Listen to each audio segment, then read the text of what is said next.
ఆప్కి అదాలత్లో star cricketer Mohammed Shami గారి మీదున్న ఆరోపణ ఈయన జీవితాన్ని సరిగ్గా హ్యాండిల్ చేయలేదు. షమీ, మీరు ఇండియన్ క్రికెట్కి ఒక గర్వం. కోట్ల మంది ప్రజలు మిమ్మల్ని అభిమానిస్తున్నారు.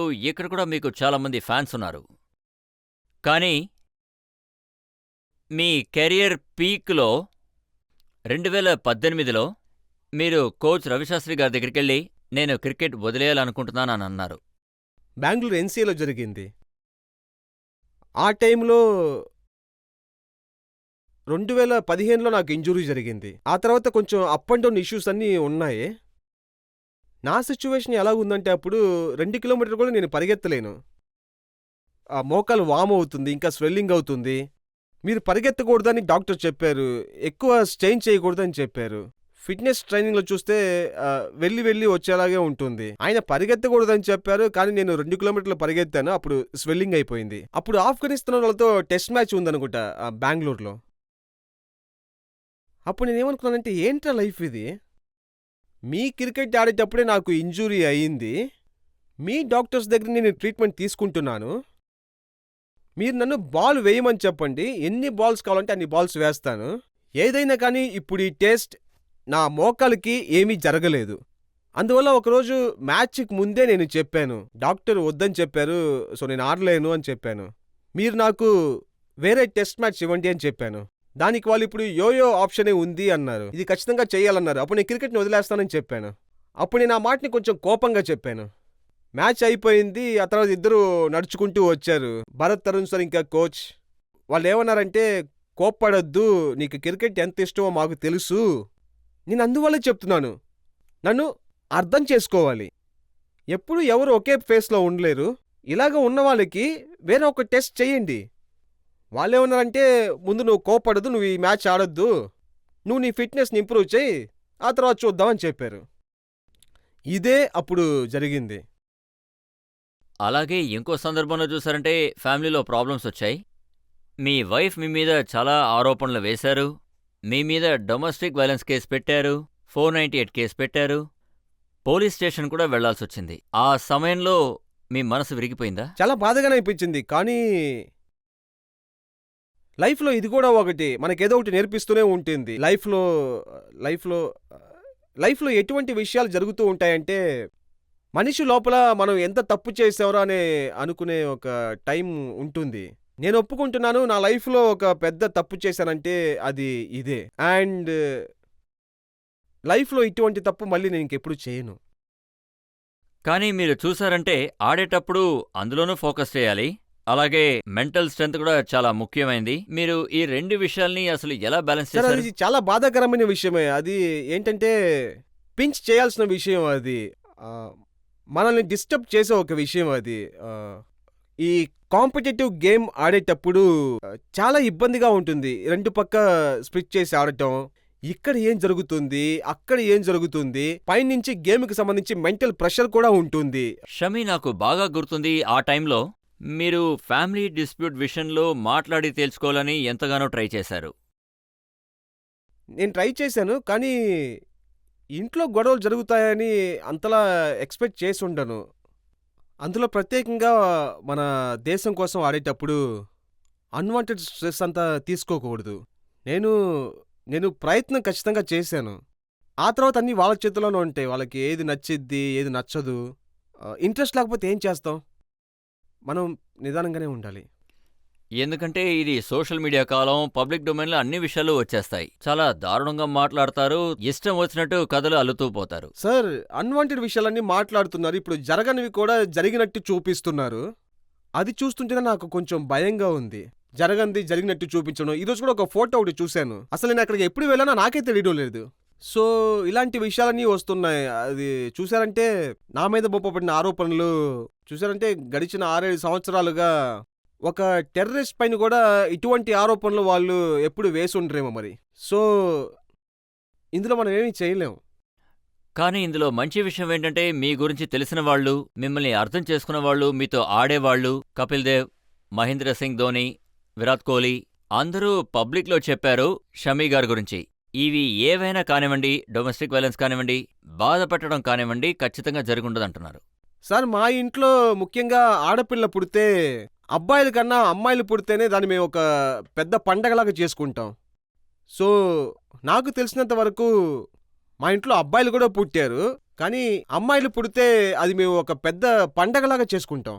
మా ఇంట్లో ఇంతవరకు ఎప్పుడు అలాగా ఏమీ జరగలేదు. ఆడవాళ్ళ దగ్గర అసభ్యంగా మాట్లాడటం, నాన్నైనా కానీ తాతైనా కానీ ఎవరైనా సరే ఇంట్లో ఆడవారిని ఎవరు కూడా తిట్టరు.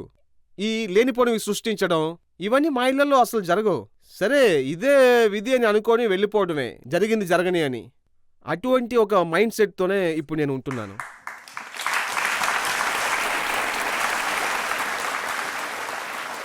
అందుకనే ఆ బాధలో మీరు ఆత్మహత్య చేసుకోవాలని నిర్ణయించుకున్నారా? చాలా డిఫికల్ట్ టైం అది. ఎందుకంటే అంతవరకు నాకు ఎటువంటి రెస్పాన్సిబిలిటీస్ లేవు. ఎందుకంటే నాన్న ప్రాణాలతో ఉన్నంత వరకు మా ముగ్గురు అన్నదమ్ములకి ఏమీ తెలియవు. ఈవెన్ ఏ బ్యాంక్లో అకౌంట్ ఉందని కూడా తెలియదు. సో సడన్గా ఇలాగ అయిపోయి మొత్తం తల్లకిందులుగా అయిపోయింది, ఒకలాగా అయిపోయింది. నేను ఎలా అంతలా ఒక విలన్ లాగా మారానన్నది నాకు అసలు తెలియడం లేదు. ఏం చేయగలం? ఓకే, ఏం జరిగినా కానీ అంగీకరించడమే. ఆ దేవుడికే థ్యాంక్స్ చెప్పాలి. నాకు నా ఫ్యామిలీ సపోర్ట్గా ఉన్నారు, ఫ్రెండ్స్ నాతోనే ఉన్నారు. ఇప్పుడు నేను దాని గురించి ఆలోచించడం లేదు అసలు. కానీ అలా చేయాలని అనుకున్నాను, కానీ దేవుడి దయ వల్ల జరగలేదు. లేకపోతే ఈ వరల్డ్ కప్ అంతా నేను మిస్ అయ్యేవాడిని. ఫ్యామిలీలో ఉన్నవాళ్ళు ఏమన్నారంటే, మాకు షమీ గురించి బాగా తెలుసు, వాడు ఏం ఆలోచిస్తే అదే చేస్తాడు, అందుకే మేము భయపడుతున్నాం అన్నారు. అది నిజమే. అది నేను ఒక విషయం కావాలి అనుకుంటే అక్కడి నుంచి నేను వెనకడుగు వేయను. నేను అది ఖచ్చితంగా చెయ్యాల్సిందే. గేమ్ విషయంలో కూడా అలాగే, నేను అది ఖచ్చితంగా చెయ్యాల్సిందే. నేను అది చెయ్యాలని అనుకుంటే నేను ఖచ్చితంగా చేసి తీరుతాను. ఎందుకంటే నా మైండ్ సెట్ అలాగే ఉంటుంది. బట్ ఎవరిని హార్మ్ చేయను. నేను ఎప్పుడు చేసే ప్రయత్నం ఏంటంటే, చివరి క్షణాలలో ఒకవేళ నాకు ఎప్పుడైనా కోపం వచ్చిందంటే నేను ఒంటరిగా ఎక్కడికైనా వెళ్ళిపోతాను. ఫ్యామిలీకి ఎవరికి అది చూపించను. ఎప్పుడు నేను ఎక్కడున్నా కానీ నా రూము కొంచెం పైనే ఉంటుంది. ఒకవేళ ఆ ఫ్లోర్ దాటి నేను పైకి వెళ్ళానంటే అందరూ అర్థం చేసుకుంటారు, వాడు పైన ఉన్నాడు, మనం డిస్టర్బ్ చేయకూడదని అనుకుంటారు. సో ప్రైవసీ దొరుకుతుంది, ప్రశాంతత దొరుకుతుంది. నాకు కూడా కొన్ని విషయాలంటే ఇష్టం. సో వీలైనంత వరకు నా టైంని ఫ్యామిలీ కోసం స్పెండ్ చేయాలని అనుకుంటాను. ఇప్పుడు నాన్న లేరు, అమ్మ మాత్రమే ఉంది, ఆమెను మాత్రం చూసుకోవాలి. అదే మీ దగ్గరున్న నెగటివ్ సిచ్యువేషన్ని మీరు పాజిటివ్గా ఎలా మార్చుకున్నారు? వీళ్ళే మొత్తం మార్చేశారు. అది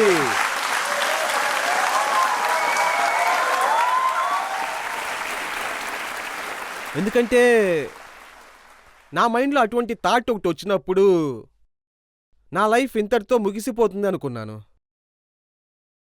అప్పుడు ఇంకొక థాట్ కూడా ఒకటి వచ్చింది.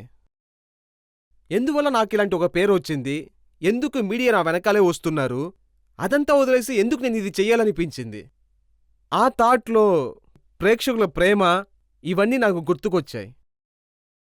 ఆలోచించను, ఇవన్నీ వదిలేసి గేమ్ మాత్రం కాన్సన్ట్రేట్ చేద్దాం అనుకున్నాను. నేను ఆ విషయాలన్నింటినీ కూడా స్టడీ చేశాను. అందులో ఒక ప్యాటర్న్ ఉంది.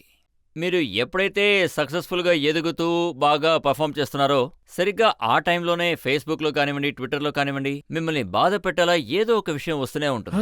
ఏం చేస్తాం, కడుపు మంటతో అలాగే చేస్తారు.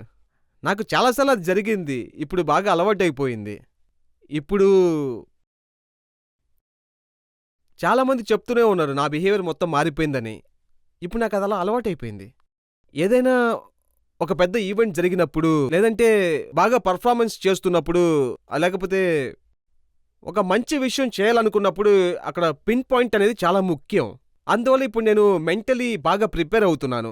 నాకు ఇప్పుడు ఈ మెంటాలిటీ బాగా సెట్ అయిపోయింది. వాళ్ళు నాకు ఆపోజిట్గా ఇటువంటి ఒక సిచ్యువేషన్ క్రియేట్ చేస్తున్నారంటే ఐ డోంట్ కేర్, మీరు ఏమైనా చేసుకోండి. నేను ఎప్పుడు నా పనిలో ఫోకస్డ్గా ఉంటాను. నా ఎయిమ్ను మాత్రమే నేను చూస్తాను. సో అంతే. ఇండియన్ లాకి నేను ఎప్పుడు మర్యాద ఇస్తున్నాను. అంటే 2023లో మీ పర్ఫార్మెన్స్ గురించి చెప్తూ వచ్చారు. మీరు అనుకున్నట్టుగానే బాల్ వచ్చి పడింది, వికెట్లు కూడా పడుతూ వచ్చాయి. ఈ ప్రపంచం మొత్తం మొహమ్మద్ షమీని చూస్తూ ఉంది. నాకు తెలిసి అదొక పీక్ అనే చెప్పాలి. మీకు అడ్మిరేషన్, పొగడ్తలు, అలాగే మర్యాద కూడా వచ్చింది. ఆ టైంలో మీ వైఫ్ సోషల్ మీడియాలో ఏం రాశారంటే, నాకు క్రికెట్ అంటే నచ్చదు, షమి కూతురు కూడా క్రికెట్ అంటే నచ్చదు, ఇలా మాట్లాడారు. అది మిమ్మల్ని హర్ట్ చేసి ఉంటుంది. ఇదంతా చెప్పటం వల్ల ప్రపంచమేమి మారదు. మీరు సోషల్ మీడియాలోనే చూసుంటారు. చిన్నపిల్లకి క్రికెట్ గురించి చెప్పాలంటే తను 7-8 నెలలు ఉన్నప్పుడే తను టీవీ చూడటం మొదలుపెట్టింది. క్రికెట్ చూస్తుంది. క్రికెట్ అంటే ఏంటని తనకు బాగా తెలుసు. ఒకళ్ళు చెప్పటం వల్ల ఏది మారేది లేదు ఇక్కడ. ఒకళ్ళు చెప్పారని చెప్పి ఎవ్వరు విలన్గా మారరు. నేనెప్పుడూ నమ్మే ఒక విషయం ఏంటంటే, మనం వీలైనంత వరకు మన లైఫ్లో పోరాడుతూనే ఉండాలి. ఏదో ఒకరోజు మనం కళ్ళు ముయ్యాల్సిందే. మనకి ఏం జరగాలో అది ఖచ్చితంగా జరుగుతుంది. పబ్లిక్ నుంచి ఎవరైనా అడగాలనుకుంటున్నారా? మీ ఫ్రెండ్స్ ఇంకా ఫ్యాన్స్ మళ్ళీ మీరు ఫ్యామిలీలో ఉండాలని అనుకుంటున్నా. దీనిపై మీ అభిప్రాయం ఏంటి? ఒక్కొక్క వ్యక్తి పెళ్లి చేసుకుంటాడు, ఫ్యామిలీని క్రియేట్ చేస్తాడు, డబ్బులు సంపాదిస్తారు. అంతా మనిషికి సంబంధించిన ఒక సాటిస్ఫాక్షనే. నేనెప్పుడు ఏం ఆలోచిస్తానంటే, అందరూ పెళ్లి చేసుకుంటారు, నాకు కూడా జరిగింది. పిల్లలు పుడతారు, నాకు కూడా బేబీ ఉంది. డబ్బు గురించి చెప్పాలంటే దేవుడు నాకు ఇస్తూనే ఉన్నాడు. లైఫ్లో హ్యాపీనెస్ అని చూశారంటే మన ఫ్యామిలీ మాత్రమే అది మనకి ఇవ్వగలరు. మనకి ప్రాణం పోసిన వాళ్ళకంటే అంతకు మించి ఎవరూ ఇవ్వలేరు.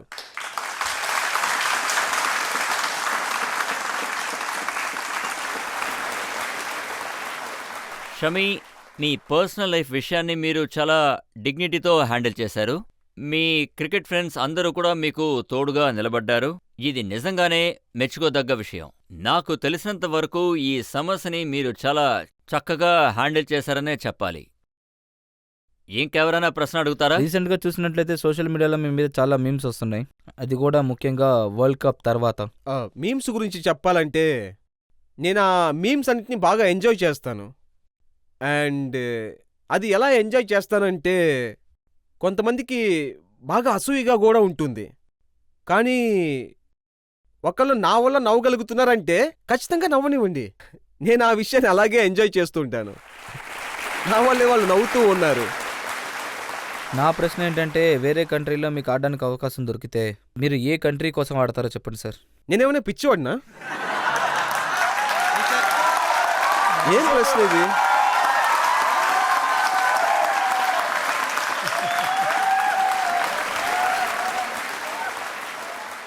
మీరున్నది నంబర్ 1 టీమే. ఒకవేళ మీరు నంబర్ 2 టీంని చూడాలనుకుంటే ఏ టీంని నంబర్ 2గా చూస్తారు? సార్, ఒంట్లో ఎంత పవర్ ఉంటుందో ఆ పవర్ మొత్తం ఇక్కడే ఖర్చు పెట్టేస్తాను. తర్వాతే ఇంటికి వెళ్తాను.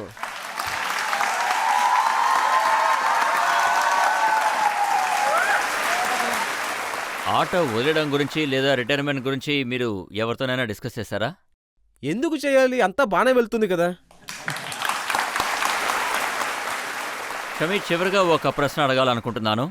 इतना जो मुस्कुरा रहे हो, क्या गम है जिसको छुपा रहे हो?